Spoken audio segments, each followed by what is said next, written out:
This is a relatively short introduction to a series of talks I'm giving, roughly half an hour or just under each, taking us through the Sermon on the Mount. That's Jesus' teaching presented in Matthew chapters 5, 6, and 7. Because of the way we do church and we do preaching and teaching in church, it's very, very rare to hear the Sermon on the Mount read right through, as I'm sure Matthew intended it to be. There are a number of bits of it that are very well known for different reasons. Wise man who built his house on the rock, largely, I think, because of children's songs and its popularity in family services, the Beatitudes, the blessings, for various reasons, and the giving of the Lord's Prayer in the middle chapter, chapter 6.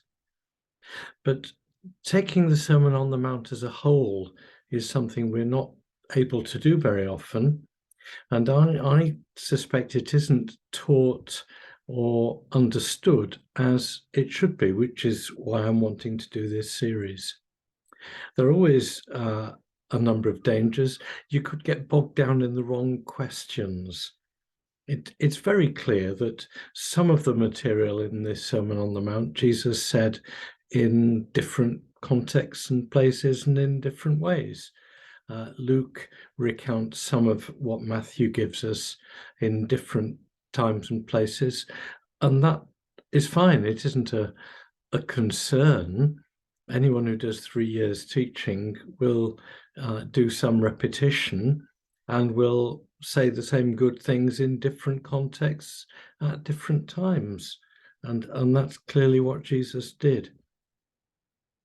I'm not particularly interested in the arguments as to whether Jesus said this as one sermon or Matthew has compiled together a load of different teachings and presented them as one.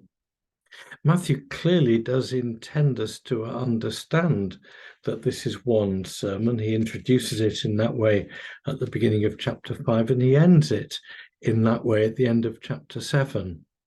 And I see no reason not to hear this as one sermon from Jesus, one long talk.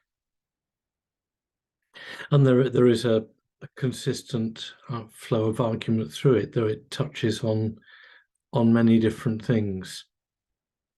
The sermon is aimed at Jesus' followers, those who are already his followers, his disciples. It's not particularly aimed at outsiders, though some of the crowd who were around obviously listened to part or all of it. We find that at the end of chapter 7. But he spoke it to his disciples, that is, those who are already following him. We get that at the beginning of chapter 5. He didn't speak it in the way some films or others project it, standing in this great amphitheatre and shouting or to be heard by thousands.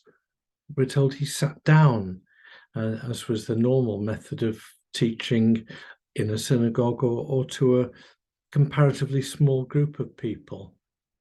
So we've got to understand it as a sitting down, thoughtful teaching rather than a standing up, shouty teaching. And we see in it quite a lot of deeply thoughtful stuff. I'm not going to give a summary of it now, but you'll find in here material about how Christians should behave internally as well as externally, and material about the spiritual life, if you like, Christian devotional patterns and standards, how to fast, how to pray, how to give, and quite a lot of other teaching about our attitudes to money and possessions and human success and other people and ourselves.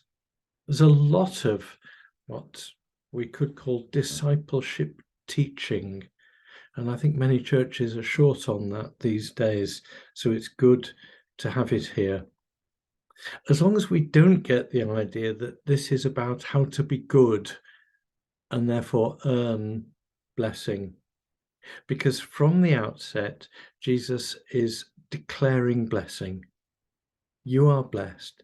Blessed are you. Blessed are they. Blessed are those who. Again and again, Jesus is declaring the blessing before requiring the standards by which we might and should live. So although there's hard-hitting stuff here, it isn't stuff designed to make us feel guilty. It's material from Jesus designed to help us as those who've received God's blessing and know his love, to help us live for him. I hope you enjoy rereading the Sermon on the Mount, Matthew 5, 6 and 7. And I hope that through these talks, you find God's blessing and support in your Christian discipleship.